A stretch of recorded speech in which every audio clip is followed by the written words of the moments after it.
Consider June 5th, 1976. A Saturday, bright and serene. The perfect kind of morning for yard work, sharing breakfast with loved ones, or perhaps an outing to town. In eastern Idaho, agriculturists were tending to their fields. The recently completed Teton Dam, a monumental 305 feet of modern engineering, was at its full capacity for the inaugural time. Filled steadily since October, it now brimmed with 80 billion gallons of snowmelt by early June. The Bureau of Reclamation regarded it with pride, a $100 million government investment designed to curb floods, facilitate irrigation, and produce electricity. It was conceived as an impregnable structure. At 7:30 that morning, a worker observed a minor seepage, muddy water trickling down the downstream face. It seemed inconsequential, yet by noon, the Teton Dam had ceased to exist. It disintegrated in mere moments, not hours or days. Its collapse unleashed a torrent so ferocious, so devastating, it remains the most catastrophic dam failure in American history. This is the narrative of the Teton Dam's demise, the day engineering faltered, the day an entire valley had less than 60 minutes to flee, the day 80 billion gallons of water transformed a canyon into a death trap. The Teton Dam's foundation was based on an inadvertent deception, not from its engineers, but from the very ground it stood upon. The structure was erected on fractured rhyolite, volcanic rock shaped by the Yellowstone supervolcano 2.1 million years prior. As the rock cooled, it fissured, creating voids and gaps up to 6 feet wide in places, allowing water to permeate like a sponge. Engineers were aware of these imperfections, discovering cracks during construction. Their proposed solution? Fill them with grout. They planned to inject concrete slurry into these fissures to seal them. The challenge, however, was the increasing depth of these cracks. Deeper drilling consistently revealed larger voids. Crews pumped thousands of cubic yards of grout into the base, yet the efficacy of this sealing effort remained unverified. Lacking a definitive test or an alternative strategy, they could only hope for its durability. For several months, it held. The dam was finalized in November 1975. On October 3rd, the reservoir began filling at the standard rate of 1 foot per day. By spring, as snowmelt surged into the Teton River, officials accelerated the filling pace, first to 2, then 3 feet daily. At its peak, the water level rose over 4 feet each day, extending the reservoir 17 miles upstream. The dam experienced immense hydrostatic pressure.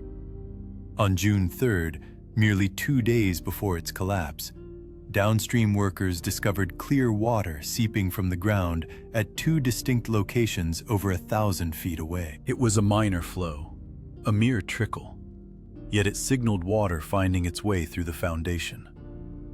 The engineers remained unconcerned, as seepage was anticipated and deemed manageable.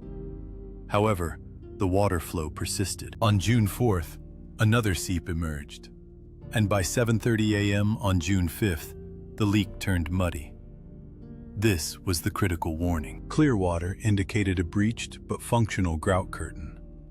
Muddy water, however, signified that the dam's core, its earth and rock, was eroding internally. This process, known as piping, involves water tunneling through the dam, carrying away material grain by grain. Once initiated, it accelerates relentlessly, becoming unstoppable. By 9:30 a.m., the trickle had escalated into a stream. A damp patch appeared on the dam's downstream face, approximately 1/3 of the way from the top. Water was gushing out at 20 to 30 cubic feet per second, with the embankment material visibly collapsing, eroding, and disintegrating in real time. The urgent call went out. Send the bulldozers. 4 massive Caterpillar machines, D8s and a TD-15, were dispatched to the dam's crest. The strategy was straightforward. Dump riprap, rocks, and earth into the leak to plug it, seal it, and halt the erosion before it worsened. Operators ascended their machines and rumbled across the dam's peak, 305 feet above the river below. But the dam was no longer stable. It was disintegrating beneath them. By 11 a.m., a whirlpool emerged in the reservoir directly upstream from the breach, indicating water being drawn into the dam and exacerbating internal erosion. Downstream, the damp patch had transformed into a gaping chasm. A sinkhole, larger than a swimming pool, opened near the crest and rapidly expanded. The bulldozer operators pushed rocks into the void, which vanished. They pushed dirt, which washed away. The ground beneath their heavy machinery trembled and vibrated from the forceful water raging through the dam's interior. One operator later confided he believed he was facing imminent death, making peace with his God on the crest of the failing dam. At 11:15 a.m., officials issued the evacuation order. They contacted the county sheriff's office, instructing them to clear everyone from downstream towns: Wilford, Sugar City, Rexburg. Sirens began to blare. The situation at the dam spiraled out of control. The sinkhole now measured 20 feet wide and was expanding by the second. The bulldozers were critically close. One machine slipped, its tracks losing purchase as the ground beneath it gave way. The operator frantically gunned the engine, attempting to reverse, but it was too late. The bulldozer tilted, then plunged into the abyss, swallowed by the roaring water and mud. A second bulldozer teetered precariously on the edge. Workers on the crest hurled ropes to the operators. They secured the ropes around the men's waists and pulled, hauling them to safety just as the ground beneath their feet collapsed. The machines, weighing tens of thousands of pounds, vanished into the breach. The workers fled, abandoning the dam and sprinting towards solid ground, pursued by the thunderous roar of the collapsing structure. At 11:55 a.m., the dam's crest buckled and then gave way. Not slowly, but with an explosive release of water and earth. By 11:57 a.m., the entire right side of the dam disintegrated. A 150-foot wide chasm opened, through which the reservoir's full force erupted. Over 2 million cubic feet of water per second, surpassing Niagara Falls and all rivers globally except the Amazon, blasted through the breach. The sound was apocalyptic. It was audible to people 20 miles away. A continuous roar, a ground-shaking rumbling akin to an earthquake. The water didn't merely flow, it exploded, carrying with it the shattered remnants of the dam, boulders, trees, and chunks of earth the size of houses, accelerating at 15 miles per hour down the narrow Teton River canyon. Wilford, with a population of 200, located 5 miles from the dam, was the first town in the flood's path, expecting impact in 20 minutes. Sirens had blared for 40 minutes, prompting most residents to flee, grabbing children, pets, perhaps a photo album, and heading west away from the mountains. However, some remained, in disbelief that a brand new government dam could possibly fail. Then, they witnessed it. A 30-foot wall of water, brown and white with foam and debris, moving like a living entity, engulfing the canyon. Trees were uprooted and swept away by the current. The flood struck Wilford like a battering ram, causing houses to explode, not gradually, but instantly. The intense water pressure blew walls outward, lifted roofs, and ripped foundations from the ground. Entire homes tumbled in the flood, disintegrating as they rolled. Barns shattered into splinters. Cars were lifted and hurled hundreds of yards downstream, crumpled like tin cans. Hundreds of cattle were swept away, their heads momentarily visible in the brown foam before disappearing beneath the surface. Over 13,000 livestock would perish in the disaster.